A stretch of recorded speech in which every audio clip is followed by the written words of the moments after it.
अस्सलाम वालेकुम। उम्मीद है सब खैरियत से होंगे।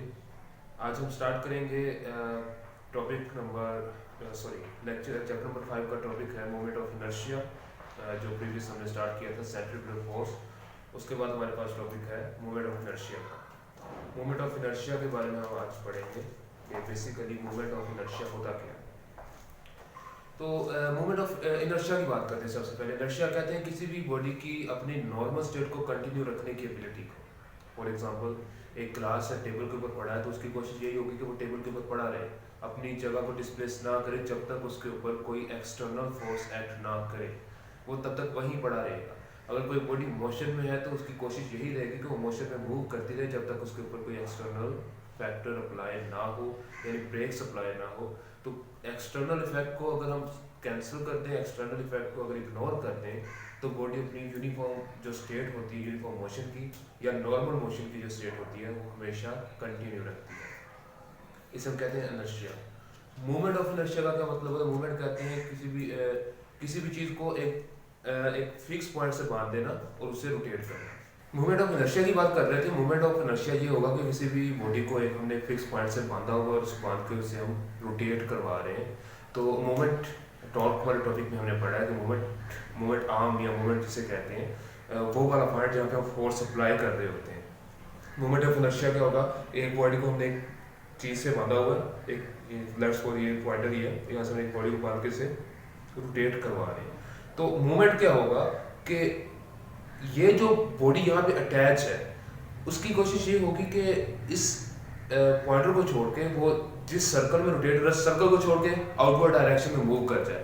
या सिंपल कह सकते हो कि अगर हम किसी बॉडी को रोटेट करें उसकी कोशिश यही होगी कि जिस तरफ की उसकी मोशन है उस तरफ अपनी मोशन को कंटिन्यू रखें। और मूवमेंट क्या होगा? वो वाला पॉइंट जहाँ पे फोर्स अप्लाई कर रहे हैं, हम फोर्स अप्लाई नहीं कर रहे, बेसिकली वो बॉडी फोर्स अप्लाई कर रही होगी। अगर यहाँ पे हमने बांधा हो तो बॉडी इस पॉइंटर के ऊपर फोर्स अप्लाई करेगी, ये pointer as a movement behave करेगा। जैसे हमने टॉर्क में पढ़ा है ना कि फोर्स और मूवमेंट आर्म का जो क्रॉस पोलरिटी का होता है, मूवमेंट आर्म क्या होता है? वो वाला पॉइंट जहाँ पे फोर्स अप्लाई की जाती है। तो ये पॉइंटर पे अगर मैं यहाँ पे एक पत्थर बांध के से रोटेट करवा दूँ तो पत्थर इस पॉइंटर के पॉइंट पे इस पूरे पॉइंटर के ऊपर फोर्स लगाएगा। और वो पत्थर की कोशिश ये होगी कि अगर वो रोटेट कर रहा है जिस डायरेक्शन में उसकी मोशन है उसी डायरेक्शन में अपनी मोशन कंटिन्यू रखे और वो अपनी सर्कल है सर्कल को ना छोड़े, अगर लीनियर है तो लीनियरिटी को ना छोड़े जब तक एक्सटर्नल फोर्स अप्लाई ना हो। तो इस चीज़ को हम कह देंगे मूवमेंट ऑफ इनर्शिया। तो वो बॉडी की आप एग्जाम्पल मैंने आपको दे दी, एक बॉडी को हमें बांधा हुआ है पत्थर के साथ, उसे हम रोटेट करवा रहे हैं। अब ये रोटेट करेगा, मूवमेंट क्या होगा? सेंटर से लेके वो पॉइंट जहाँ पे फोर्स लग रही है, सेंटर से लेके वो वाला पॉइंट जहाँ पे फोर्स लग रही है मूवमेंट बिहेव करेगा। बॉडी का मास m है और जब ये सर्कल में रोटेट करेगा तो इसमें एंगुलर एक्सेलरेशन प्रोड्यूस होगा। लीनियर एक्सेलरेशन बिल्कुल स्ट्रेट होता है, एंगुलर एक्सेलरेशन सर्कल में होता है, एंगुलर मोशन में। तो अब इसको मूव करवाने के लिए हमें किस चीज़ की जरूरत है? फोर्स की जरूरत है। फोर्स आ गई F = ma, यानी ये वो वाली फोर्स है इस बॉडी को मूव करवा रही है। अब मोशन किस चीज़ में हो रही है? सर्कल में मोशन हो रही है। तो एक को हम क्या करेंगे? अल्फा से रिप्लेस करेंगे, क्योंकि सर्कुलर मोशन है तो फोर्स भी सर्कल में ही होगी, यानी एंगुलर एक्सेलरेशन जनरेट होगा। क्योंकि हमें पता है कि जब भी कोई बॉडी कंटिन्यूसली अपनी डायरेक्शन चेंज, अब ये मोशन नहीं कंटिन्यूस है, यूनिफॉर्म वेलोसिटी के साथ, या यूनिफॉर्म वेलोसिटी कह सकते हो, कंटिन्यू कांस्टेंट मोशन हो रही है। लेकिन जब कोई चीज़ अपना कंटिन्यूसली पोजीशन को चेंज करती है, डायरेक्शन चेंज करती है, तो उसमें एक्सेलरेशन प्रोड्यूस होता है। प्रीवियस बताया था मैंने आपको। और वो एक्सेलरेशन कौन सा होगा? Angular acceleration alpha. अब एंगुलर एक्सेलरेशन की वैल्यू क्या होती है? वो होती है कि हमारे पास alpha = a r alpha. Angular linear और एंगुलर एक्सेलरेशन का आपस में रिलेशन क्या होता है? a = r alpha. यहाँ पे a ही रहने दे फिलहाल, a = r अल्फा।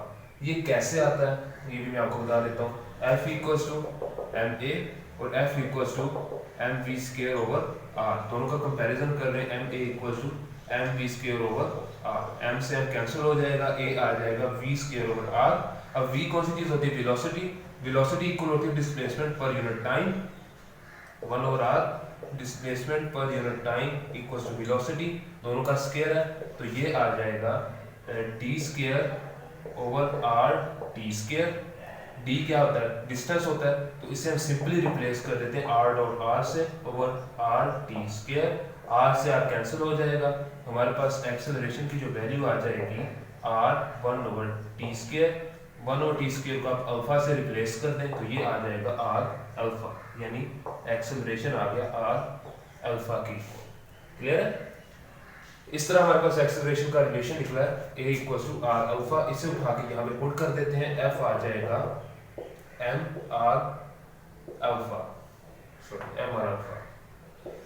ये हमारे पास वो फोर्स होगी जो बॉडी को सर्कल में रोटेट करवाने के लिए हमने अप्लाई किया, क्योंकि सर्कुलर एक्सेलरेशन, एंगुलर एक्सेलरेशन की बात हो रही है। यहाँ पे मास है बॉडी का, r रेडियस है, यानी रेडियस मोमेंट आप या मोमेंट, m मास और अल्फा जिस एक्सेलरेशन से वो मूव कर रहा है, एंगुलर एक्सेलरेशन।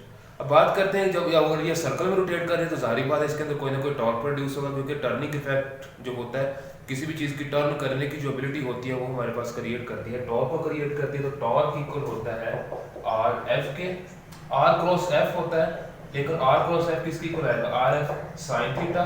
एंगल कौन सा बन रहा है, हमें पता है कि मोशन ऊपर की तरफ हो रही है, फोर्स नीचे से ऊपर की तरफ लग रही है, रेडियस ये है, 90 डिग्री का एंगल है, हमेशा फोर्स 90 डिग्री पे। प्रीवियस लेक्चर में पढ़ा था किसी भी चीज़ को बेंड करने के लिए हमें 90 डिग्री पे फोर्स अप्लाई करनी है, तो 90 डिग्री यहाँ पे पुट करोगे आप तो ये आ जाएगा sin 91 होता है, तो आर एफ आ जाएगा। अब एफ की वैल्यू ये वाली उठा के यहाँ पुट कर देते हैं, तो टॉर्क आ जाएगा mr² अल्फा। क्लियर है? तो टॉर्क इक्वल आ गया mr² अल्फा के, यानी टर्निंग इफेक्ट ऑफ बॉडी का, टर्निंग इफेक्ट या टर्निंग इफेक्ट ऑफ फोर्स या बॉडी की रोटेट करने की एबिलिटी, ये है जी टॉर्क जो इस रोटेटिंग बॉडी के अंदर प्रोड्यूस होगा। ये था सिंपल फिनोमेना, सिर्फ एक पत्थर को हमने बांध के या एक छोटे से मैस को बांध के रोटेट किया था, उसके लिए हमारे पास मोमेंट ऑफ इनर्शिया जो आया है, जो टॉर्क आया है वो ये आया है, यानी मैस है, रेडियस में रोटेट कर रहा है, किस एक्सेलरेशन से रोटेट कर रहा है, अल्फा, यानी एंगुलर एक्सेलरेशन में रोटेट कर रहा है। टॉर्क जो है डिपेंड करेगा रेडियस पे और एक्सेलरेशन पे, दोनों के साथ डायरेक्ट रिलेशन है। जितना बड़ा रेडियस होगा उतना ही ज्यादा टर्निंग इफेक्ट, उतना ही ज्यादा घूमने की एबिलिटी प्रोड्यूस होगी, और जितना ही एक्सेलरेशन ज्यादा होगा उतनी ही बॉडी जल्दी से रोटेट करेगी, उतना ही इसके अंदर टॉर्क क्रिएट होगा। अब बात करते हैं बहुत सारे एक रैंडम बॉडी की, ये तो नॉर्मल बॉडी थी, एक रैंडम बॉडी यानी रिजिड बॉडी की बात करते हैं, जो बेतरतीब बॉडी होती है, उसमें टॉर्क किस तरह क्रिएट होता है। रैंडम बॉडी की बात करते हैं जी, रैंडम बॉडी हमारे पास एक बेतरतीब बॉडी है। अब ये जो रैंडम बॉडी होती है, रिजिड बॉडी भी कहते हैं, इसका कोई एग्जैक्ट शक्ल नहीं होती, जैसे पत्थर पड़े होते हैं, डिफरेंट फॉर्म के होते हैं, कोई एग्जैक्ट शक्ल नहीं होती उनकी। हम सपोज करते हैं कि ये इसका सेंटर वाली लाइन है, ठीक है, सेंटर O। अब इस पूरे पत्थर को हम कहीं से भी पकड़ कर रोटेट करवाएंगे, हर जगह से ये एक रैंडम हमें आंसर देगा।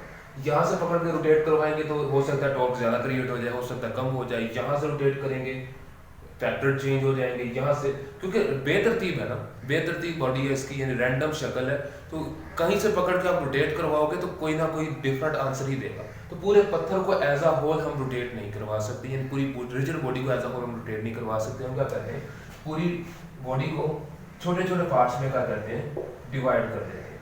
छोटे छोटे पार्ट्स में डिवाइड करने का मकसद ये है कि हर पार्ट के ऊपर हम टॉर्क अप्लाई करेंगे, जब टॉर्क का आंसर आ जाएगा सभी को कंबाइन कर देंगे तो हमारे पास कंप्लीट बॉडी का इफेक्ट आ जाएगा।